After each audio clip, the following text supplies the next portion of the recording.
സാധ്യത എന്താണ്, ഉമ്മ ഈ ഒരു ബിസിനസ് എന്താണ് ചെയ്യുന്നത്, ആക്ച്വലി ഈ ബിസിനസ് എന്താണ് എന്ന് അറിയാൻ വേണ്ടി ഇതുപോലുള്ള പ്രോഗ്രാമിൽ കയറിയപ്പോൾ ഈ ഒരു ബിസിനസ്സിലൂടെ വിജയിച്ച നിരവധി ആളുകളുടെ അനുഭവം ഞാൻ കേട്ടു.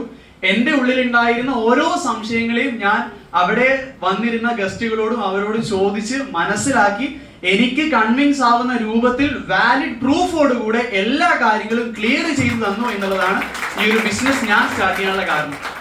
ഈ ഒരു ബിസിനസ് സ്റ്റാർട്ട് ചെയ്തു. ഇന്ന് കമ്പനിയുടെ സ്റ്റേറ്റ് ടീം കോർഡിനേറ്റർ റാങ്കിലാണ് പ്രവർത്തിക്കുന്നത്. ഇന്ന് ഫാമിലിയോട് കൂടെ ഞാനും ഉമ്മയും ഇന്ന് ഈ ഒരു ബിസിനസ് വളരെ ശക്തമായിട്ട് ചെയ്യുന്നുണ്ട്. ഇന്ന് എന്റെ ഉമ്മാമയും ഈ ഒരു ബിസിനസ് ചെയ്യുന്നുണ്ട്. ഇന്ന് 3 ജനറേഷനാണ് കമ്പനിയുടെ സ്റ്റേറ്റ് ടീം കോർഡിനേറ്റേഴ്സ് ആയിട്ട് പ്രവർത്തിക്കുന്നത്. ഞാൻ പ്രവർത്തിക്കുന്നുണ്ട്, എന്റെ ഉമ്മ പ്രവർത്തിക്കുന്നുണ്ട്, എന്റെ ഉമ്മാമ പ്രവർത്തിക്കുന്നുണ്ട്. ഞാൻ തുടക്കത്തിൽ ഒരുപക്ഷെ നിങ്ങൾക്ക് ഇവിടെയുള്ള പല ആളുകൾക്കുള്ള ഏറ്റവും വലിയൊരു സംശയമായിരിക്കും 2,10,000 രൂപ.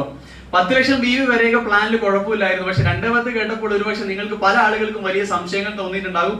ആ കാര്യത്തിൽ ഏറ്റവും കൂടുതൽ നെഗറ്റീവ് പറഞ്ഞ ആളാണ് ഞാൻ. 2 ഈ പറഞ്ഞ കുപ്പിയും പൈസ ഒക്കെ വിറ്റിട്ട് കിട്ടുമോ എന്ന് ചോദിച്ചൊരു വ്യക്തി എന്ന നിലയിൽ ഈ ഒരു ബിസിനസ് സ്റ്റാർട്ട് ചെയ്ത് വളരെ ശക്തമായിട്ട് വിജയിച്ച ലീഡേഴ്സ് എന്താണോ പറഞ്ഞത് അതിനനുസരിച്ച് പ്രവർത്തിച്ചതിന്റെ ഭാഗമായിട്ട് 1.5 വർഷം കൊണ്ട് വീക്കിലി ഇൻകം 2,10,000 എന്റെ ആഴ്ച വരുമാനം എനിക്ക് വാങ്ങാൻ സാധിച്ചു.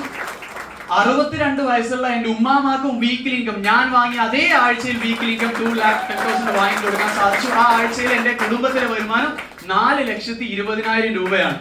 ഈ ഒരു ബിസിനസ്സിലേക്ക് വരുന്നതിന് മുന്നേ BSc നഴ്സിംഗ് ആയിരുന്നു. പ്ലാൻ കേട്ടു, ഇതിന്റെ സാധ്യത മനസ്സിലായി, ഏതൊരു മേഖലയിലായാലും പ്രവർത്തിച്ചാലാണ് വരുമാനം കിട്ടുക എന്ന് മനസ്സിലാക്കി. അങ്ങനെ ഈ ഒരു ഓപ്പർച്യൂണിറ്റി, മൈലേഷ്യൽ മാർക്കറ്റിംഗ് എന്ന് പറയുന്ന ഒരു ഓപ്പർച്യൂണിറ്റിയെ ലൈഫ് ടൈം കരിയറായി ഏറ്റെടുത്ത് ഇന്ന് വളരെ ശക്തമായിട്ട് പ്രവർത്തിക്കുന്നു.